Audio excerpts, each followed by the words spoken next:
Mag-ingat ng husto kung ang almusal mong oatmeal ay mukhang ganito. At kung sasabihin ko sa'yo na hindi mo alam, posibleng mas nakakasama ka pa sa iyong katawan kaysa sa kabutihan. Ako si Dr. Fernando Santos at araw-araw sa aking klinika, nakikita ko ang mga pasyente, lalo na ang mga mahigit 60 taong gulang, na paulit-ulit na gumagawa ng parehong mga pagkakamali sa kanilang oatmeal. Dumadating sila na kumbinsido na sinisimulan nila ang araw sa pinakamalusog na paraan, pero sa totoo lang, ginagawa nilang sanhi ng mga problema sa metabolismo, pamamaga, at kakulangan sa nutrisyon ang isang superfood.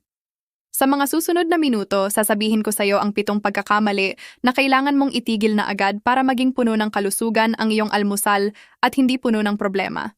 At manatili ka sa akin dahil ang error number 3 ay susi. May kinalaman ito sa isang magnanakaw ng sustansya na posibleng hinaharangan ang mahahalagang mineral sa iyong katawan nang hindi mo man lang napapansin. Bilang isang doktor na may mahigit 20 taong karanasan, inilaan ko ang aking karera sa pag-unawa kung paano direktang nakaapekto ang pagkain sa malusog na pagtanda. At sasabihin ko sa iyo ng tapat, nakakainis sa akin na makita kung paano dinala ng maling impormasyon ang mga taong may mabubuting layunin sa maling landas. Marami ang dumadating sa aking klinika na ipinagmamalaki na sinasabi sa akin na kumakain sila ng oatmeal araw-araw. Ngumingiti ako sa kanila, pero sa loob-loob ko alam kong kailangan naming mag-usap.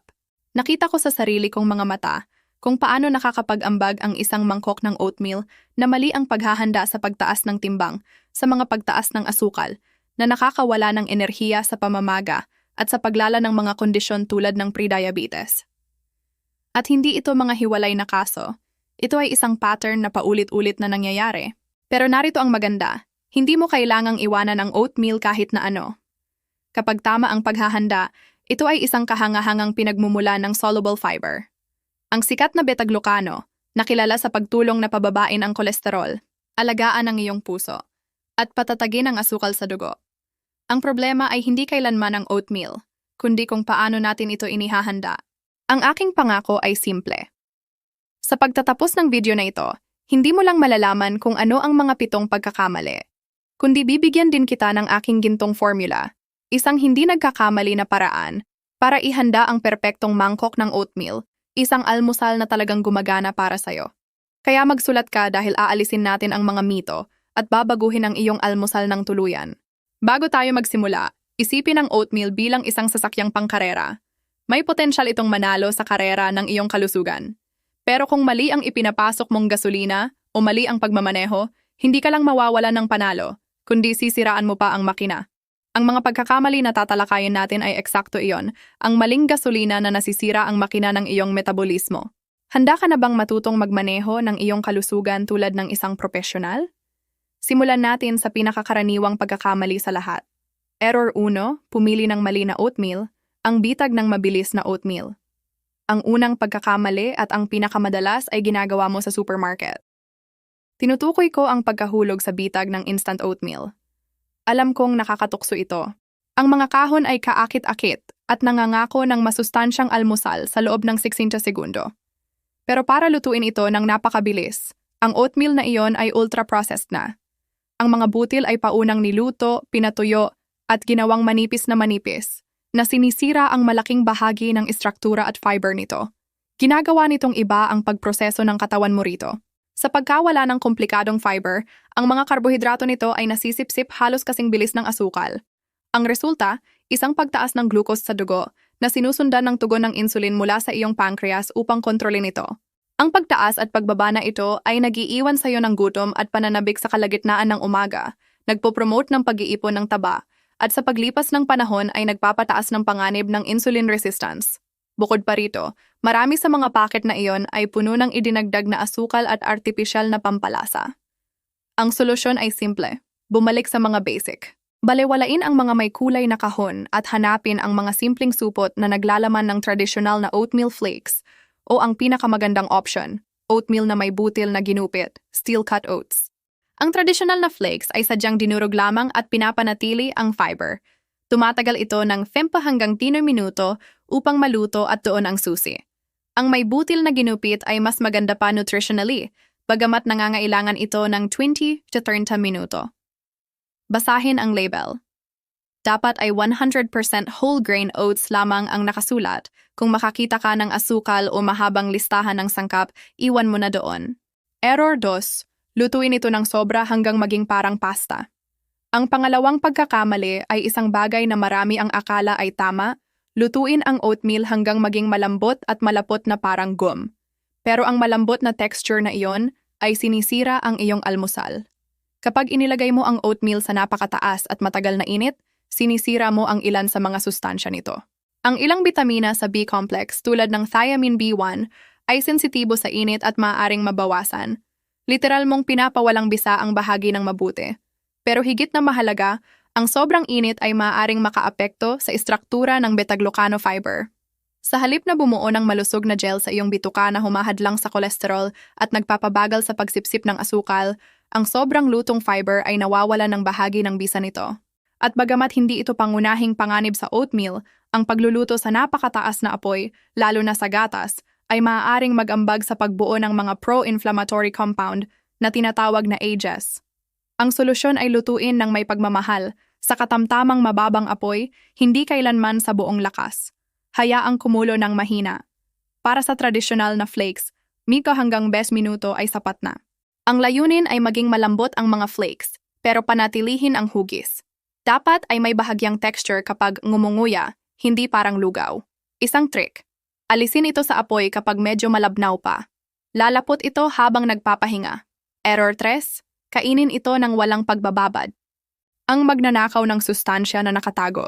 Ito ang pagkakamali na binanggit ko na isa sa mga pinakabalewala at may pinakamalaking epekto sa iyong digestion at pagsipsip ng mineral. Tinutukoy ko ang hindi pagbababad ng oatmeal. Ang oatmeal, tulad ng ibang butil, ay naglalaman ng tinatawag na phytic acid. Sa mundo ng nutrisyon, ito ay kilala bilang antinutrient. Bakit? Dahil ang molekula na ito ay maaaring sumamsam sa mahahalagang mineral sa iyong bituka tulad ng calcium, iron, zinc, at magnesium na pumipigil sa mabuting pagsipsip ng iyong katawan. Ngayon, maging malinaw tayo. Para sa karamihan ng mga tao na may varied na dieta, hindi ito nagdudulot ng malubhang kakulangan. Pero kung kumakain ka ng oatmeal araw-araw, bakit hindi siguraduhin na sinisipsip mo ang lahat ng posibleng mineral? Bukod pa rito, para sa ilang tao, ang phytic acid ay maaaring maging mahirap ang digestion at magdulot ng pamamaga. Ang solusyon ay isang trick ng lola na sobrang dali. Ibabad ang oatmeal. Ang pagbababad ay nagpapagana sa isang enzyme na tinatawag na phytase na nag-neutralize ng malaking bahagi ng phytic acid. Gawin ito. Sa gabi bago, ilagay ang iyong portion ng oatmeal sa isang glass bowl, takpan ng doble na tubig at magdagdag ng kaunting calamansi juice o suka ng mansanas upang tulungan ang proseso. Iwan mo itong magpahinga buong gabi. Sa umaga, salain ang tubig, hugasan ang oatmeal, at lutuin ito. Ganito ay magkakaroon ka ng activated oatmeal. Mas madaling matunaw at handa na ang mga sustansya para masipsip. Error 4. Walang kontrol na mga portion. Ang mas marami ay mas mabuti, hindi gumagana dito. Ang pagkakamaling ito ay nagmumula sa mapanganib na lohika. Kung malusog, pwede kong kainin ang lahat ng gusto ko. Nakita ko ang mga pasyente na naglalagay ng tunay na bundok ng oatmeal na akala nila ay nagbibigay sila ng pabor sa sarili. Pero ang totoo ay kahit sa oatmeal, mahalaga ang kontrol sa portion. Ang oatmeal ay pangunahin na isang mataas na kalidad na carbohydrate. Oo. Pero sa sobra, ay nananatiling malaking pasanin sa iyong sistema. Ang masyadong malaking portion ay maaaring magdulot ng pagtaas ng asukal sa dugo, kahit na may fiber, at mag-udyok sa iyong katawan na iimbak ang sobra bilang taba. Kabalintunaan, ang malusog na almusal na iyon ay maaaring nag-aambag sa pagtaas ng timbang mo. Bukod pa rito, ang sobrang fiber ay maaaring magdulot ng kabaligtaran ng ninanais, bigat sa tiyan, gas at pamamaga. Ang solusyon ay ang katumpasan. Sukatin ang iyong oatmeal. Ang standard at inirerekomendang portion ng dry oatmeal para sa isang matanda ay 30 hanggang 15 g. Ito ay humigit kumulang 1 or 3 hanggang 1 or 2 tasa. Mukhang kaunti sa una, pero tandaan na lumalawak ito ng husto kapag niluto, na nagiging sapat na portion upang mabusog ka, lalo na kung pagsasamahin mo ito tulad ng sasabihin ko ngayon. Error 5. Kainin ito ng mag-isa ang nag-iisang carbohydrate. Pwede mong gawin ng tama ang lahat hanggang dito, pero kung kakainin mo ang mangkok ng oatmeal ng mag-isa, nawawala sa'yo ang kalahati ng mga benepisyo. Ang mangkok ng oatmeal na may tubig ay halos puro carbohydrate. At bagamat mabuti ang mga iyon, kung hindi mo ito sasamahan ng protina at malusog na taba, mas mabilis ang digestion, hindi ka mapapanatili ng matagal na busog, at hindi magiging matatag ang curve ng asukal. Nakaranas ka na ba na kumain ng oatmeal at pagkalipas ng 2 oras ay gutom na gutom ka? Ito ang syndrome ng nag-iisang carbohydrate. Ang mabilis na digestion ay nagdudulot ng pagbaba ng asukal na sumisigaw sa iyong utak, kailangan ko ng enerhiya ngayon. At halos hindi ito humihingi ng broccoli. Bukod pa rito, ang almusal ay isang gintong pagkakataon upang maglagay ng protina at labanan ang pagkawala ng kalamnan na kasama ng pagtanda. Ang solusyon ay ang makapangyarihang trio, carbohydrate, ang oatmeal, plus protina, plus malusog na taba. Ang kombinasyong ito ay ang magic formula para sa pagkabusog at matatag na enerhiya. Magdagdag ng protina, isang magandang kutsara ng Greek yogurt, isang scoop ng protein powder, chia or flax seeds, o kahit isang poached egg sa ibabaw para sa masarap na bersyon. Magdagdag ng malusog na taba, isang dakot ng mani o almendras, isang kutsara ng peanut butter na walang asukal, pumpkin seeds, o ilang hiwa ng abukado. Ganito ang oatmeal mo mula sa merienda ay nagiging kumpleto at makapangyarihang pagkain. Malapit na nating makita ang huling 2 pagkakamali, pero bago iyon, maging tapat tayo. Alin sa 5 pagkakamalig ito ang iyong ginagawa nang hindi mo alam? Ang instant oatmeal? Bago ba sa'yo ang tungkol sa pagbababad? Sabihin mo sa komento. Gustong-gusto kong basahin para makalikha ng content na talagang makakatulong sa'yo. Walang paghatol, pag-aaral lamang. Error cease. Gawin itong lihim na panghimagas. Ang pagkakamaling ito ang pinakanakakalungkot sa akin. Ginagawa ito upang gawing mas masarap ang oatmeal, pero kinakansela nito ang lahat ng benepisyo. Tinutukoy ko ang pagdaragdag ng maling pampatamis. Marami ang umamin sa akin na naglalagay lamang ng isang kutsaritang brown sugar o magandang dami ng pulot o maple syrup, akala nila mas natural. Pero maging malinaw para sa iyong katawan, asukal ay asukal. Sa sandaling magdagdag ka ng asukal, sinisira mo ang gawain ng beta-glucano fiber. Ang super powder nito ay pabagalin ang pagsipsip ng asukal, at kapag idinagdag mo ito ng direkta ay parang pinipindot mo ang preno at accelerator ng sabay. Nagdudulot ito ng pagtaas ng glucose na sinusubukan mong iwasan, nagpo-promote ng pamamaga, pananabik, at pinapakain ng masasamang bakterya sa iyong bituka. Ang solusyon ay turuan muli ang iyong panlasa upang tamasahin ang natural na tamis. May arsenal ka ng matatalinong option. Kanila, ang paborito ko. Hindi lamang nagbibigay ng matamis na lasa, kundi tumutulong din sa iyong mga selula na gamitin ng mas mabuti ang glucose. Mga berry tulad ng blueberry at raspberry, mababa sa asukal, mataas sa fiber at antioxidant. Gamitin ang mga ito ng sariwa o frozen. Kalahating saging, hindi masyadong hinog. Kung medyo berde, mas maraming resistant starch na mabuti para sa iyong bituka. Mga pampalasa. Ang nutmeg, cardamom, luya, o vanilla extract ay nagdaragdag ng lasa at pakiramdam ng tamis ng walang asukal. Makikita mo na sa maikling panahon, mas masisiyahan ka sa tunay na lasa ng pagkain. Error 7. Mahulog sa pagiging monotonous. Ang nutritional boredom. Ang huling pagkakamali ay hindi gaanong nakakasama sa sandaling iyon. Pero sa paglipas ng panahon ay maaaring sirain ang iyong commitment sa malusog na buhay. Ito ang pagkakamali ng pagiging monotonous. Kainin ng eksaktong parehong mangkok ng oatmeal araw-araw. Ang routine ay komportable, pero nutritionally hindi ito ideal. Ang iyong katawan at intestinal microbiome ay umuunlad sa pagkakaiba-iba. Bawat pagkain ay may natatanging profile ng sustansya. Kapag palaging pareho ang kinakain, nililimitahan mo ang spectrum ng bitamina at mineral na natatanggap mo. At mayroon ding boredom. Kahit ang pinakamasarap na ulam ay nakakasawa at kinakain mo ng walang gana. Ang boredom ay humahantong sa pag-abandona sa gawi at pagbalik sa mas hindi malusog na option. Ang solusyon ay tingnan ang oatmeal bilang isang blankong canvas. Maglakas loob na mag-iba.